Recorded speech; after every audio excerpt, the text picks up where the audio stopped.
Hello, my name is Price Van Ray.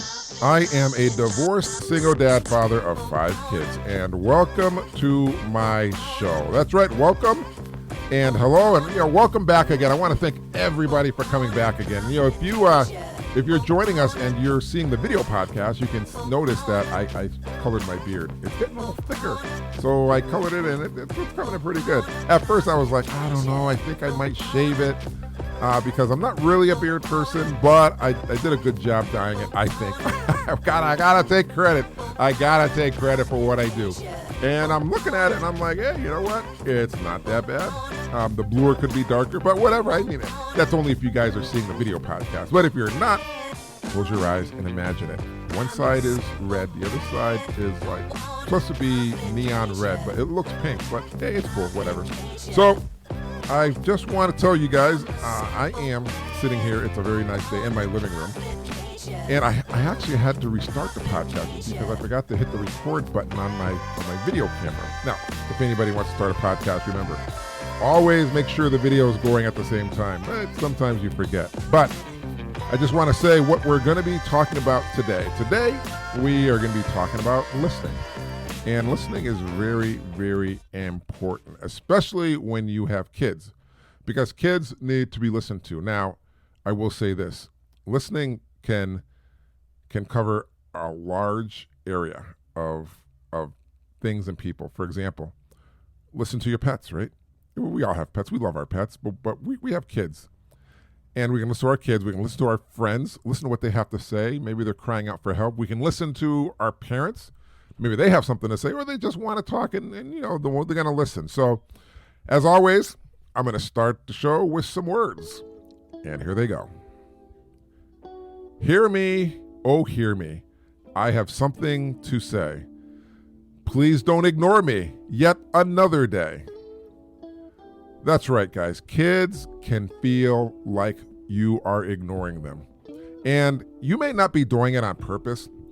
Sometimes we just do things as parents. I mean, we're not perfect. And as a parent, you must understand you are not perfect. But another thing, don't think you are. Being a parent is a learning experience. I remember when I first had my first child, it was a learning experience. You learn. I mean, they can have all these books and everything, but every kid's different, and every situation is going to be different. Now, books can help you and guide you.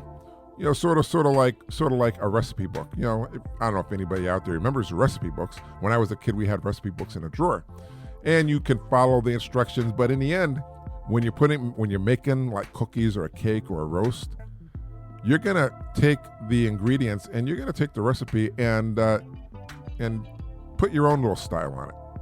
And that's just like being a parent. You're gonna put your own little twist on it, and you have to listen, though. You have to listen. And listening is part of communication. We all know I'm a big one about communication. You got to have communication. And I do fall short. I'm not going to lie to you. I'm not going to say I communicate well. I guess in my head I do, but I'll be honest with you. The past couple of weeks, my 2 daughters who live with me, my third one is off working. She works at a university. But my other 2 daughters, they do try to keep me in check and make me understand. And I tell them. I'm going to tell you something that happened the other day. So my oldest daughter, she doesn't really come down a lot to talk because she does her own thing. She's in her room. She's always working on stuff. And she has her baby to take care of. And I keep telling her, why don't you come down and hang out? So the other day she came down and she was hanging out. I could see she wanted to talk. And stupid me, I left the TV on and I was on my phone. I was texting my other kids and probably playing a video game or something. And my daughter's talking and I'm talking to her. Now, I did not give her my undivided attention. And I noticed this. I noticed that she was eager to talk to me. It was like the first time she ever really said, hey, let's talk. And she said something. And me and my other daughter, we were in the room and we were both on our phone. And what happened was I was aware that she said something. I didn't respond. I was aware of that. And I was also aware she just walked out the room and back up to her room. And I said, where did she go? I said, we were talking. And then I realized, wait a minute, we weren't talking. I was not giving her my attention. Stupid me should have turned off the phone and the TV and gave her my undivided. Now listen, guys. I was born in 1965. I forget how old I am, like 57. You would think at my age, somebody at my age would know better, would know something like this, would know proper etiquette, especially when talking. But sometimes you don't. It's a learning experience. You live, you learn, and if you don't learn, you're an idiot. So I really felt bad. It was eating me up. And I texted her, and I don't know exactly how everything went, but it was something along the lines of, honey, I really feel bad that I ignored you. And can you, I'm not perfect, but can you please, the next time, if you feel I'm not giving you my undivided attention, you need to say, Dad, I want to talk. Can I really have your undivided attention? I'll understand at that point. Because like I said, I may not be the brightest bulb on the tree, but I told her, I will turn off the TV. I will give you my undivided attention. Because it really hurts me when my kids feel like they're not being heard. When they feel their voice is not being listened to. That's why I'm doing this topic. Because we all need to listen. And we are going to get times like this when our kids, whether they're little, whether they're big. I'll give you another example. I remember when my my third daughter, Savannah, she was like a toddler. My whole life, I wanted to see shooting stars. I'd sit outside and just wait for them. Never got to see a meteor shower. But one night, it was summertime. I think we had the fan in the window. And she was laying at one end of the bed. I'm at the other end. And she wakes up and says, hey, Dad, what's a shooting star look like? Now, I wanted to get some sleep. I said, it looks like a streak of light. She goes, I think I just saw one. Okay. I'm almost asleep again. She goes, Dad, I think I just saw another one. I said, okay, honey.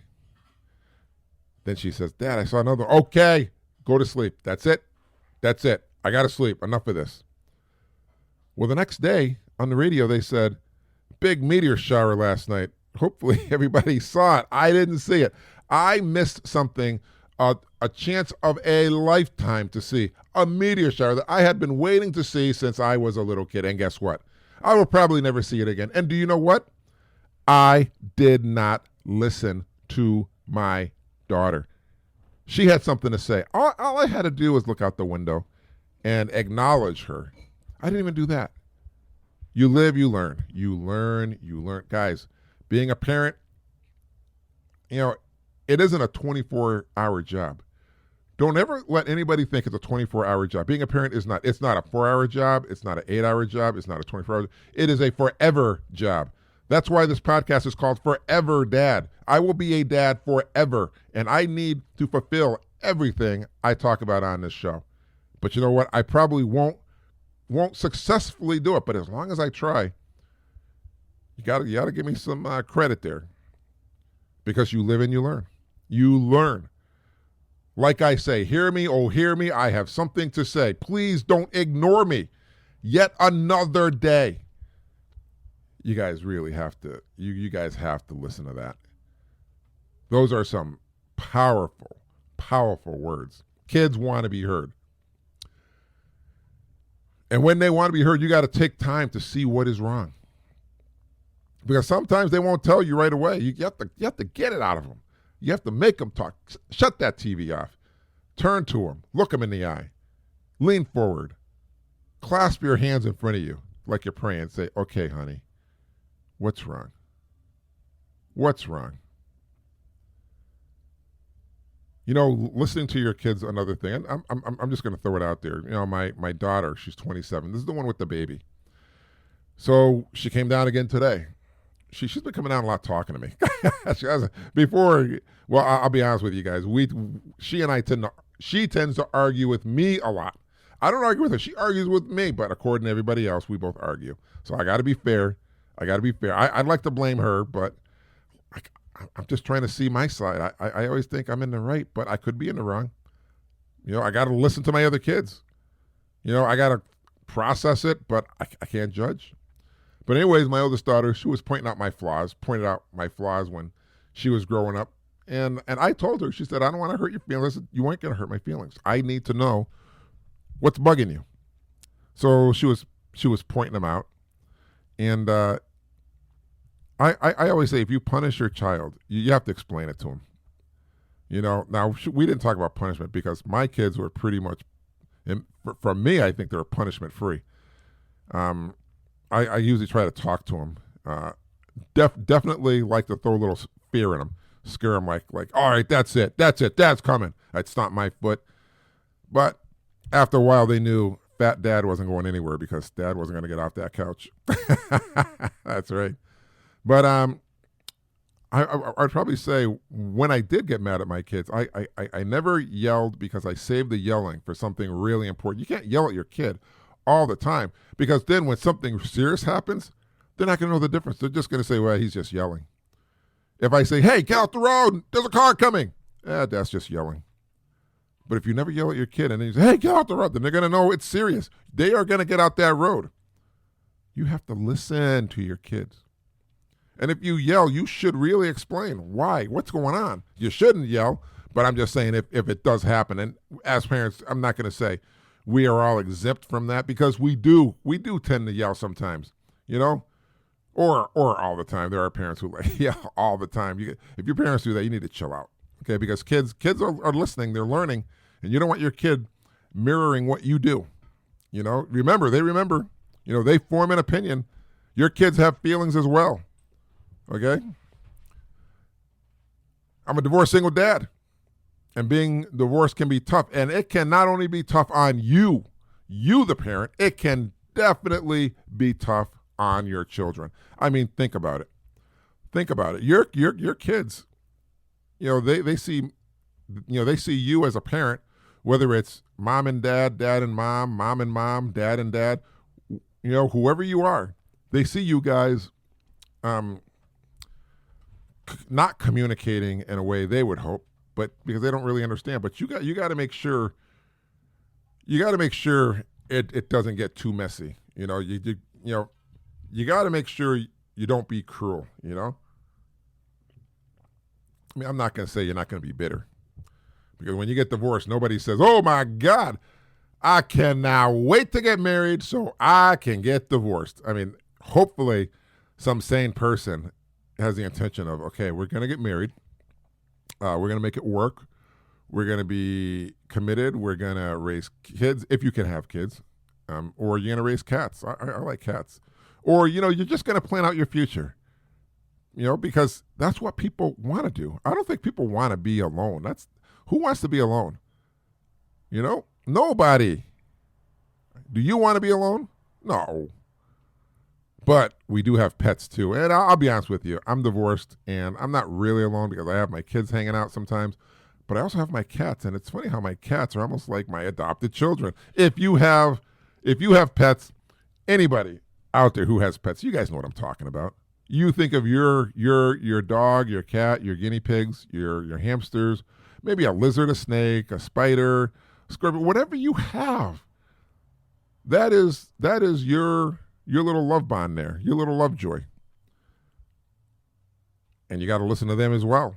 Do you know cats can communicate? Cats and dogs, they communicate pretty good through barking or meowing. And if you listen, you know what they're talking about. And it's just like your kids. But like I was saying, let's spin it back here. When you go through a divorce, kids are going through not only seeing a parent divorce, but they're seeing a breakdown of the household, of the family unit. They're seeing where they may have to, decide where they're going to go for holidays and who's going to pick them up after school. And, it's unfortunate, when divorce happens, it's when kids are little. Because I think when you get divorced when kids are grown adults, maybe it's a little easier. But I'll be honest with you, I don't know a whole lot of people who are divorced and their kids are in their 30s. But, I know it's out there. I'm just saying I don't know too many people like that's not my circle, I guess. But like I say, kids are there as well. They see, they listen, and they learn, and they can form an opinion.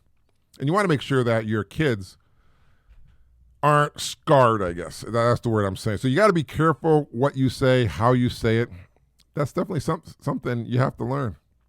You have to remember. You have to learn. You just got to remember. But it's going to happen. You're going to say some mean stuff, some hurtful stuff, because you never think your life is going to be like that. You never think you're going to be divorced. I mean, can you imagine if everybody walked down the aisle or wherever you get married or however you perform your ceremony? Can you imagine if after the priest says, now I pronounce you married. Oh, and by the way, when you get divorced, this is what's going to happen. Nobody says that. It's with the intentions of having a long life together because two souls are one. Because the other person completes you. That's what we're looking for. We're looking to be completed. We're looking for somebody to fill whatever is missing in us. And is that a bad thing? No. I mean, of course, you got to know yourself. You got to know who you are. But it's always nice when somebody can fill that extra stuff for you. I mean, I love me a glass of soda, a glass of juice. But I also love when somebody can complete it by putting a few ice cubes in it. Makes it just a little better. You know what I mean? I don't know if you guys like ice. I love ice. So, listen. Listen to your kids with your heart, soul, and mind. You got to speak with a soft tongue because they're our kids. Just like fish need water, kids need our ear. Because we love them. And I'll be honest with you, I love being a daddy. There are times, like I said, I didn't listen. It just pains me. But I'll give you another example. I have a daughter, one of my daughters, and she was depressed, and I was not listening. I didn't, but you have to learn. I should have listened not only by what she didn't say, but by her actions and what she didn't do. She stayed in her room. She stopped taking care of herself. So you guys really have to listen with your eyes a lot. Listen with your heart. And as a parent, we all can do this. And we all can learn from mistakes. And you guys should learn from mine because that was a mistake. I did not listen to my daughter. I should have been there. I made this mistake. You can learn. Don't make the same mistake I did. Parents need to understand and listen. And, listen to them like you're a third party. Take yourself out of the equation. And remember, you are not there to judge them. You're there to listen. Because kids want to be heard. They definitely want to be heard. Hear me, oh, hear me. I have something to say. Please don't ignore me yet another day. Just listen to your child and let them know that you as a parent are listening. And now it's story time. There was an old man who lived in a forest. As he grew older and older, he started losing his hair until one day, on his deathbed, he was completely bald. That day, he called his children to a meeting. He said, "Look at my hair. It used to be so magnificent, but it's completely gone now. My hair can't be saved. But look outside at the forest. It's such a lovely forest with so many trees. But sooner or later, they'll all be cut down, and this forest will look as bald as my hair. What I want you to do," the man continued, "is every time a tree is cut down or dies, plant a new one in my memory. Tell your descendants to do the same. It shall be our family duty to keep this forest strong." And so they did. Each time the forest lost a tree, the children replanted one, and so did their children and their children after them. And for centuries, the forest remained as lush and pretty as it once was, all because of one man and his receding hairline. Well, I want to thank you for joining me here today. If you enjoyed this podcast, you can download it any time of the day, morning, noon, and night. You can enjoy my past podcasts. and hear it all over the internet, all over the world. It'd be great if you could hear what I had to say. So, everybody, that's going to bring us to the end of the show. I want to thank you all of you for listening today. It's been great. And don't forget to be nice and talk nice to everyone you see. It is free. Don't be a jerk. And remember this one last bit of advice. Tomorrow is never promised. So don't go to bed angry at your child or anyone you love. And before you go to bed tonight, hug your child and tell them, I will love you forever, Dad. Hey, thanks for joining me here today. Let's do it again. I'll see you next time here on my show. Be well, be kind, be back. Peace, and I will see you later. Bye.